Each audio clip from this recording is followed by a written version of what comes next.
Hello, good evening guys. कैसे हैं आप लोग? आशा करता हूं बेहतर होंगे। तो मैं विपिन सर आप लोगों का एक बार फिर से अपने इस यूट्यूब चैनल के प्लेटफॉर्म पर आपका स्वागत करता हूं। आशा करता हूं आप बहुत अच्छे होंगे और सभी गाइज इस वीडियो को प्रॉपर अब देखना शुरू कर दिए होंगे, ठीक है। क्योंकि मैंने आपको कल की वीडियो में बताया था कुछ ऐसी व्यक्तिगत प्रॉब्लम हुई जिसकी वजह से हम आपसे रूबरू नहीं हो पाए इतने दिन, लेकिन अब फिर से कंटिन्यू जब तक कि आपका बायोलॉजी का पेपर नहीं हो जाता तब तक हम आपको अनसॉल्व पेपर प्रोवाइड करते रहेंगे। और इसी के क्रम में आज हम एक बार फिर से अपने इस चैनल पर आप लोगों के लिए क्वेश्चन सेट का एक नया वीडियो लेकर के आया हूं, जो कि यह सेट WL जो अनसॉल्व है उसका सेकंड वीडियो है। क्योंकि फर्स्ट वीडियो में हमने इस WL के ऑब्जेक्टिव क्वेश्चन को कवर किया था और अब आज ऑब्जेक्टिव क्वेश्चन के बाद जो हमारा बचा हुआ क्वेश्चन है वेरी शॉर्ट क्वेश्चन अर्थात अति लघु उत्तरीय प्रश्न आप ब्लैक बोर्ड पर देख सकते हैं, व्हाइट बोर्ड पर देख सकते हैं। और इसी क्रम में फिर ये कंप्लीट होने के बाद जो कि एक एक नंबर का प्रश्न होता है, वेरी शॉर्ट क्वेश्चन जो होता है अर्थात अति लघु उत्तरीय में जितने भी क्वेश्चन होंगे सब एक नंबर के होते हैं, ऑब्जेक्टिव की तरह ही एक नंबर आपको इसमें मिलेंगे, ठीक है। इसलिए जो भी इसमें लिखो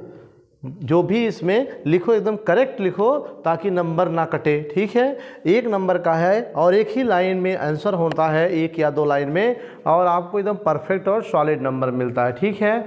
इसलिए अति लघु उत्तरीय प्रश्न को आज हम इस वीडियो में कवर करने जा रहे हैं, तो जो कि आने वाले बोर्ड एग्जाम में वही प्रश्न रिपीट होने के चांसेस रहेंगे। इसलिए सभी लोग वीडियो पे फटाफट जुड़ जाइए और हाँ, वीडियो को लाइक भी कर दीजिए। अगर आप चैनल पे नए हो तो एक बार सब्सक्राइब भी कर लीजिए, लाल रंग वाले बटन की दबाइए और बगल में घंटी भी होगी उसे भी दबा लीजिए, और चैनल सब्सक्राइब कर लेने से आपको नोटिफिकेशन बराबर मिलता रहेगा, ठीक है। तो आज के हम इस वीडियो में जो गाइस डिस्कस करेंगे, जो पहला क्वेश्चन हमारा है, ठीक है, वो है बायोपायरेसी क्या होता है। What do you mean about biopiracy, और you know about very well कि व्हाट आर बायोपायरेसी, ठीक है। बिकॉज हमने आपको बायोपायरेसी के बारे में अच्छे से पढ़ाया है, विथ एग्जाम्पल आपको समझाया है, ठीक है। एक व्यवहारिक भाषा में समझाने का प्रयास किया था उस वीडियो में, तो उसी से क्वेश्चन आया है। तो हम देखते हैं कि आंसर कैसे राइट किया। अगर क्वेश्चन आ गया तो कैसे आंसर लिखेंगे, और चूंकि एक नंबर का है तो 50 लाइन लिखने से कोई मतलब नहीं है। क्वेश्चन में जितना पूछा जाए सिर्फ उतना ही उत्तर देने का प्रयास करिए, बेशक आपको उसके बारे में बहुत आता हो। अगर क्वेश्चन एक नंबर का है तो 2-3 लाइन में अधिकतम ख़त्म कर दीजिए। अगर क्वेश्चन 2 नंबर का है तो आधा पेज में ख़त्म करिए, या बहुत लिखते हो तो 1 पेज, ठीक है। अगर क्वेश्चन 3 नंबर का है 1 पेज से आप ज़्यादा लिखिए। पता चला क्वेश्चन 1 नंबर का है, कुछ बच्चे उसको पूरा डिटेल लिखना शुरू कर देते हैं, कोई मतलब नहीं होता है, समय आपका वेस्ट होता है और एग्जामिनर को भी प्रॉब्लम होती है कॉपी को मूल्यांकित करने में, ठीक है। तो मैं विपिन सर आप लोगों का एक बार फिर से आइए प्रश्नों के साथ हम लोग फिर से मिलकर स्टडी करेंगे। जो आज का पहला प्रश्न हमारा होने वाला है वो है बायोपायरेसी क्या है, ठीक है। बायोपायरेसी क्या है, what do you mean about biopiracy, ठीक है। तो दैट सिंपल गाइस, ये रहा प्रश्न आपका कि बायोपायरेसी क्या होता है, ठीक है। प्रश्न आपके सामने है। तो अगर इस तरह से प्रश्न आ रहा है, ठीक है, तो आपको ज़्यादा कुछ नहीं करना है, चूंकि ये 1 नंबर का प्रश्न है। कितने नंबर का है? 1 अंक का प्रश्न होता है, इसलिए 2 लाइन 3 लाइन से ज़्यादा इसमें लिखने की जरूरत नहीं है। लेकिन हाँ, लिखते समय जो क्वेश्चन में पूछा गया पहले उसको उत्तर डाल करके, आंसर डाल करके उसमें आप उसकी हेडिंग बना लीजिए, जो टॉपिक पूछा गया है, थोड़ा सा बेहतर होता है, ठीक है। तो आइए देखते हैं क्या होता है। तो ये बायोपायरेसी है, तो हमने आंसर डाला। अब इसी को हम थोड़ा सा हेडिंग के रूप में, ठीक है, यहाँ पर इसे हम आंसर में लिखेंगे बायोपायरेसी, ठीक। ऐसे ही हेडिंग बना करके ऐसे ही आप लिखिएगा, फिर आप आंसर राइट करिए। तो इसमें क्या होता है बायोपायरेसी में कि जब किसी बहुराष्ट्रीय कंपनियां, ठीक है, जब किसी बहुराष्ट्रीय कंपनियों द्वारा, ठीक है, बहुराष्ट्रीय कंपनियों द्वारा या किसी दूसरे संगठन द्वारा यदि किसी देश के जैव संसाधनों का, ठीक है, उसके बिना अधिकृत के, ठीक है, अर्थात अनुमति के या बिना उचित प्रतिकर दिए हुए, बिना उचित प्रतिकर क्षतिपूर्ति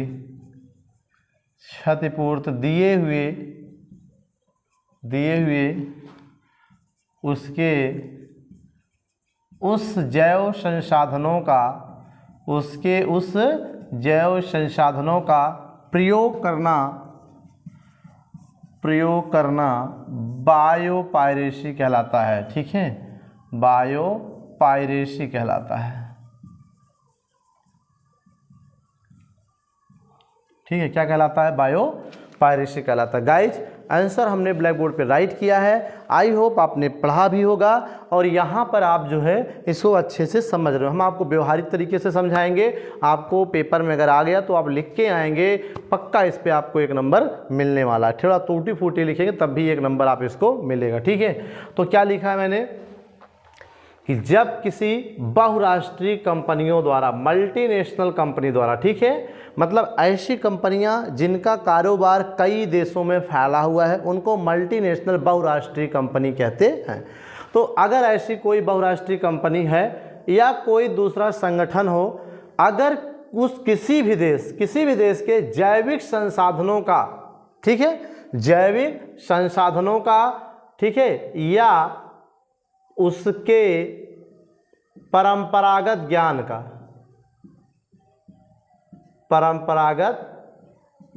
का, ठीक है, उसके बिना अधिकृत के या अनुमति के या बिना उसे उचित प्रतिकर दिए हुए, टैक्स दिए हुए, ठीक है, क्या करती है? बोलो, क्षतिपूर्ति दिए हुए उसके जैव संसाधनों का प्रयोग करती है, तो इसी को हम क्या कहते हैं? बायोपायरेसी कहते हैं। ठीक है, क्या कहते हैं? बायोपायरेसी कहते हैं। अब इसको आप ध्यान से समझिए।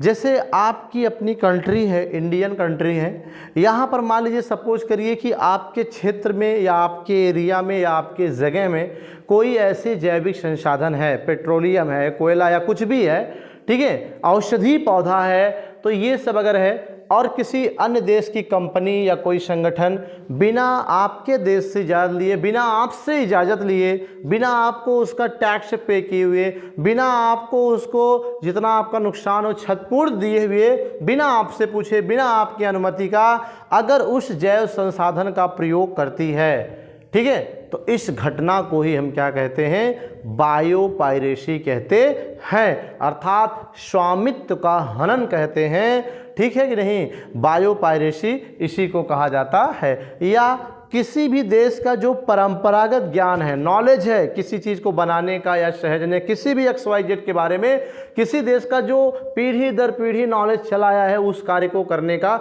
अगर उसी कार्य के करने के ढंग को किसी दूसरे देश की कंपनी या संगठन के लोग बिना आपकी अनुमति के, बिना उस देश की सरकार की अनुमति के, ठीक है, या बिना टैक्स चुकाए हुए अगर उस ज्ञान का प्रयोग वो करती है, तो ये भी क्या आता है? बायोपायरेसी कहलाता है। इसमें 2 चीज़ याद रखना है, ठीक है, कि किसी राष्ट्र के जैव संसाधन मतलब पेट्रोल, डीजल, मिट्टी का तेल, कोयला, खनिज या अन्य जो भी जैविक से संबंधित पदार्थ हैं, ठीक है, उनका प्रयोग अगर कोई कंपनी या कोई व्यक्ति, कोई संगठन बिना वहाँ के उस सरकार के अथॉरिटी के, ठीक है, या उसके लोगों के बिना अथॉरिटी अगर यूज करती है, तो इसी को हम क्या कहते हैं? बायोपायरेसी कहते हैं। ठीक है, क्या कहते हैं? बायोपायरेसी कहते हैं। तो वही चीज़ मैंने यहाँ लिखा है कि जब किसी बहुराष्ट्रीय कंपनी द्वारा, किसी दूसरे संगठन द्वारा या किसी दूसरे संगठन द्वारा यदि किसी देश के जैविक संसाधन या उसके परंपरागत ज्ञान का उस देश के बिना अधिग्रहण किए हुए, उस देश के बिना परमिशन लिए हुए,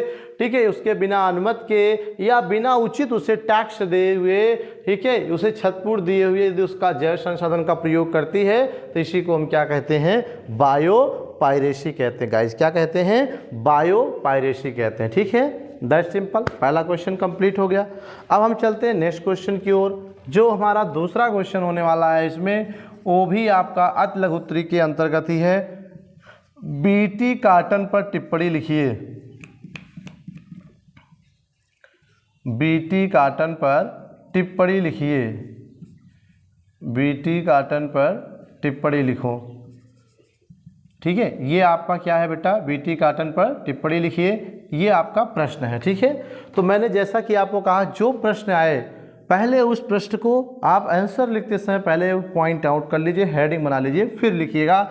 इसलिए उत्तर में हम आपको, ठीक है, बीटी कॉटन ही लिख रहे हैं। ये आपका प्रश्न के आंसर को लिखते समय हमने हेडिंग कर लिया। ठीक है, अब बीटी कॉटन क्या होता है गाइस, मैंने आपको कहा है कि बोर्ड एग्जाम के लिए एक ऐसा क्वेश्चन, एक ऐसा टॉपिक है क्या, बीटी फसल। What do mean about BT फसल, अर्थात बीटी फसल किसे कहते हैं, बेटी नहीं कह रहे, बीटी, ये देख रहे हो बीटी फसल।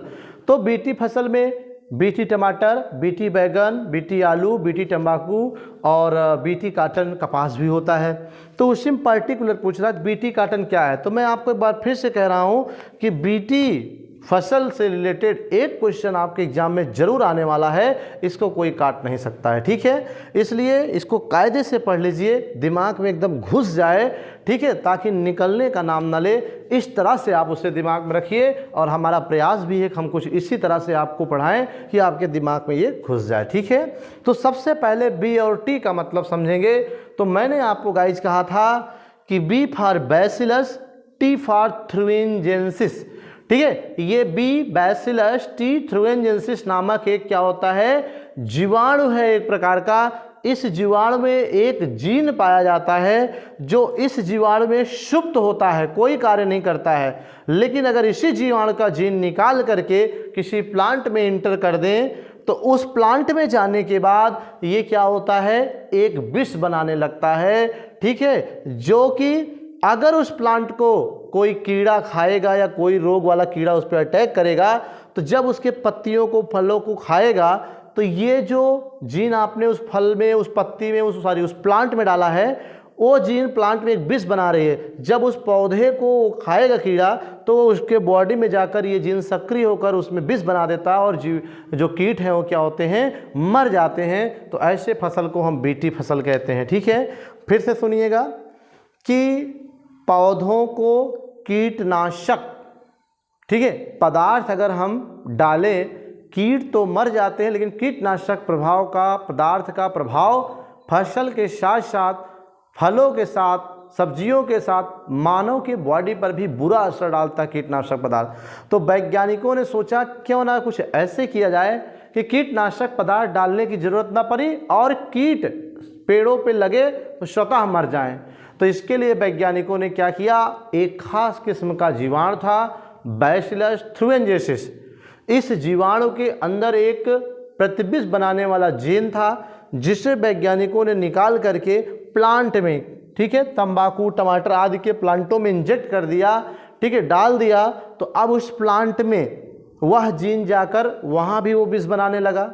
ठीक है, अभी तो जीवाणु में था, जीवाणु बना रहा था, उसको जीन को निकाल कर प्लांट में डाल दिए। तो अब प्लांट में भी वो क्या कर रहा है कि वो जीन विष बना रहा है, प्रतिविष बना रहा है। अब जब उस प्लांट पर पार्टिकुलर कोई कीड़ा लगेगा, ठीक है, उसको नुकसान पहुंचाएगा, उस पत्तियों को खाएगा, तो वह स्वतः उस जीन द्वारा बनाए गए प्रतिविष पदार्थ से नष्ट हो जाएगा कीट। आपको अलग से कीटनाशक दवा डालने की जरूरत नहीं है। अर्थात वह पौधा क्या है, पीड़क प्रतिरोधी का कार्य कर रहा है, अर्थात किसी कीड़े से प्रभावित नहीं होगा, क्योंकि जो भी कीड़े अब उस पौधे में लगेंगे वो स्वतः ही क्या होंगे, मर जाएंगे। तो ऐसे पौधों को बीटी फसल कहते हैं। अब सर्वप्रथम बीटी फसल, एक क्वेश्चन में ये नोट कर लीजिएगा आप लोग, सभी लोग ध्यान से सुनिएगा कि जो क्वेश्चन ये भी पूछा जा सकता है कि प्रथम बीटी फसल कौन सी है, मतलब पहली बीटी फसल कौन सी है, ये पूछेगा। ठीक है, तो पहली बीटी फसल जो है वो तंबाकू है गाइज। मैंने आपको कहा भी था बीटी में टमाटर है, बीटी टमाटर, बीटी बैगन, बीटी आलू, बीटी कपास, बीटी तंबाकू। अब आप सोचिए इन फसलों में सबसे पहले सुबह सुबह कौन यूज करता है, तो सुबह हमारे यहाँ जो बुजुर्ग लोग हैं जब उठते हैं तो पहले क्या करते हैं, तंबाकू ठोकने का काम करते हैं, तब वो जाते हैं बाहर शौचालय को या फ्रेश होने जाते हैं, ठीक है।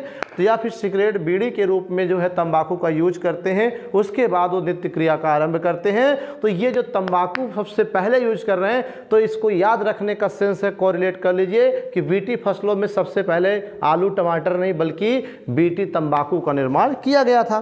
तो अब आप बीटी फसल का मतलब समझ गए। उसी में एक है बीटी कॉटन अर्थात बीटी कपास, ठीक है, बीटी कॉटन अर्थात बीटी कपास कहते हैं। कपास का मतलब कुछ लोग नहीं समझ पा रहे होंगे, गॉसिपियम, ये रुई आप लोग जानते होंगे, रुई का पौधा है जिसको गांव में मनौना भी कहते हैं। जो लोग गांव से रिलेटेड होंगे बहुत उनको पता होगा, नहीं तो आज की पीढ़ियां इसके बारे में अब धीरे धीरे अपना जो एक नॉलेज है वो ख़त्म करते जा रहे हैं। तो मैं भी बता रहा हूँ कि गांव में इसे मनौना कहते हैं कपास को, लेकिन देसी भाषा में इसे आप समझ लीजिए रुई जिसे आप कहते हो, जो रुई दीपक की बाती या ब्लड वगैरह को साफ करने के लिए आप यूज करते हो, इसी रुई को कपास कहते हैं, ठीक है।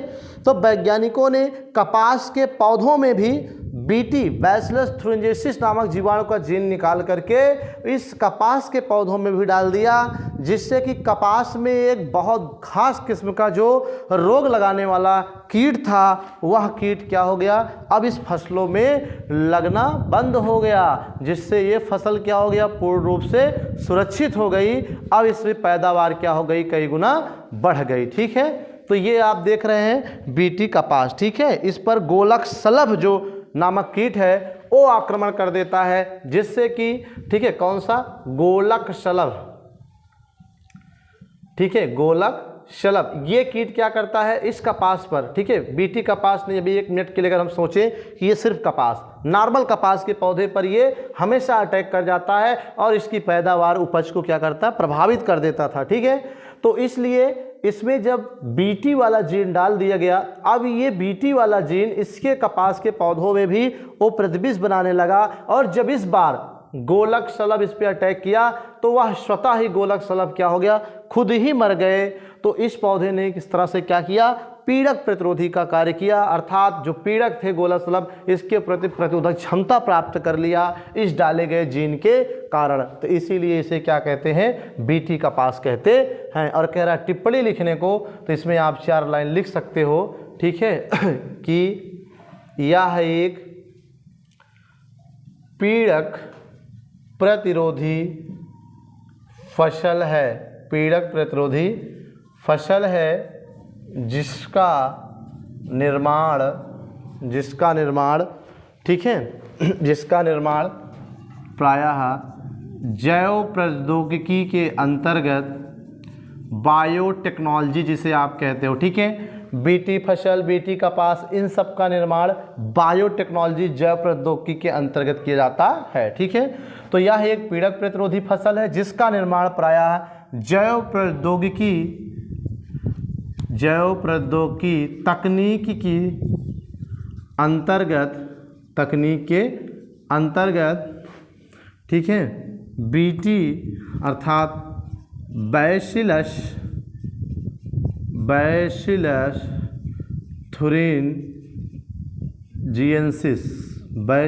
थुरिंजेंसिस नामक जीवाणु के प्रतिबिंब वाले जीन को कपास में स्थानांतरित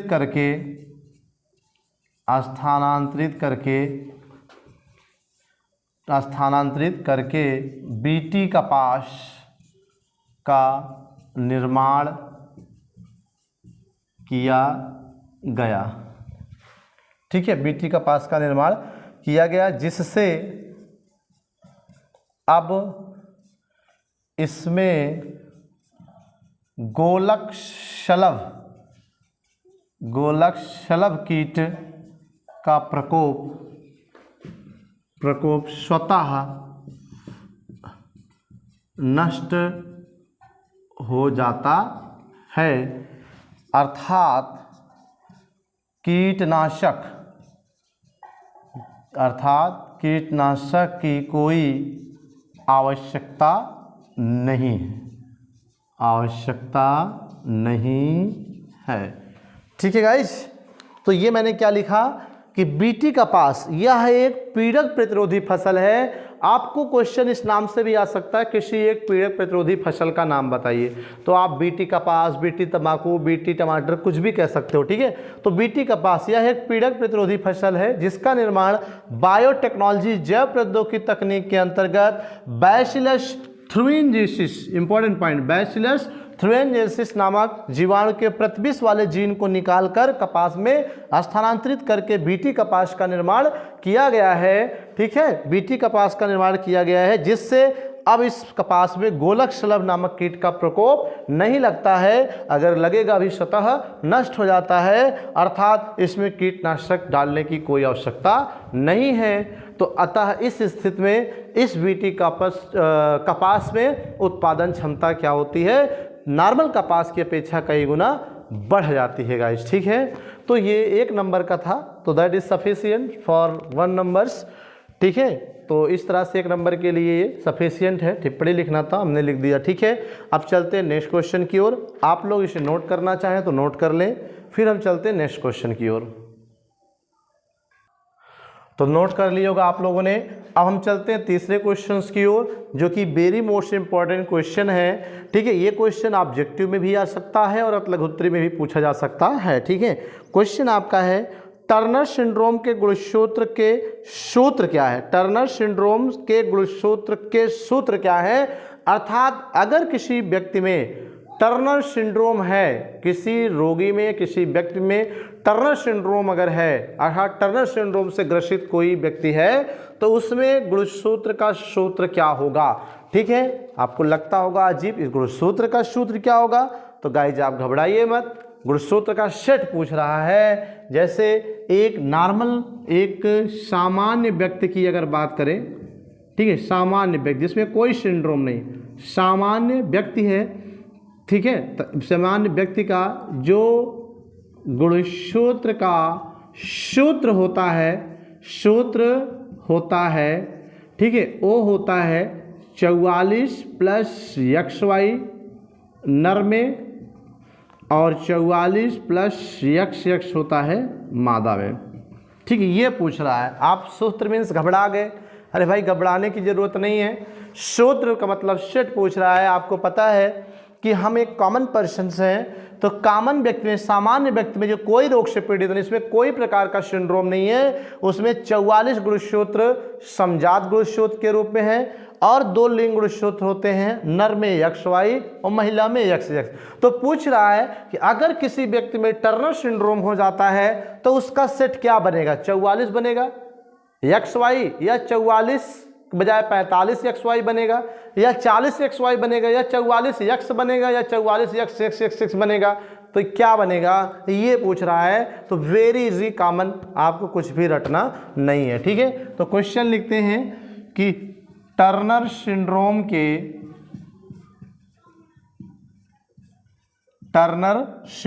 के गुणसूत्र के सूत्र क्या है, गुणसूत्र के सूत्र क्या है। ठीक है, उत्तर आपका हो गया टर्नर सिंड्रोम। उत्तर आप ऐसे लिख करके हेडिंग बना के लिखिएगा। ठीक है, सबसे पहली चीज सिंड्रोम क्या होता है, what do you mean about syndrome, संलक्षण क्या होता है। तो मैंने आपको इसका वीडियो दिया। संलक्षण का मतलब गुणसूत्रीय गड़बड़ी से, गुणसूत्रों की संख्या में कम ज़्यादा हो जाने से, 46 बजाय 47 हो जाने से या 45 हो जाने से, हर जोड़े में 2 होते हैं, जोड़े में 2 बजाय 3 हो जाने से या 1 हो जाने से। ठीक है, इस तरह से गुणसूत्रों की में गड़बड़ी की वजह से जो व्यक्ति में, संतान में या होने वाली बच्चे में जो लक्षण पैदा होते, उत्पन्न होते हैं, उसे हम क्या कहते हैं, सिंड्रोम कहते हैं। क्या कहते हैं, सिंड्रोम। और होते तो बहुत सारे सिंड्रोम हैं, लेकिन 3 सिंड्रोम आपके बायोलॉजी में इंपॉर्टेंट है, टर्नर, क्लाइफिल्टर और डाउन सिंड्रोम, और तीनों मैंने आपको वीडियो के माध्यम से समझाया और बताया है। ठीक है, तो ये टर्नर सिंड्रोम क्या होता है, याद रखना कि जब किसी स्त्री में, ये सबसे बड़ी चीज़ है कि ये स्त्री में होता है, जब किसी स्त्री में, ठीक है, 44 प्लस XX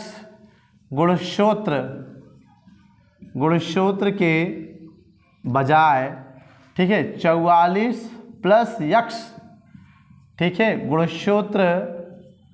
गुणसूत्र होता है तो इसे ही टर्नर सिंड्रोम कहते हैं। ठीक है, टर्नर सिंड्रोम कहते हैं। ठीक है, टर्नर सिंड्रोम कहते हैं। ठीक है, आंसर मिल गया आपको। बोलो कॉमन स्त्री में क्या होना चाहिए? 44 यक्स होना चाहिए। ठीक है, तो ये 44 समजात और यक्स लिंग गुणसूत्र, 46 हो गया, 45 46।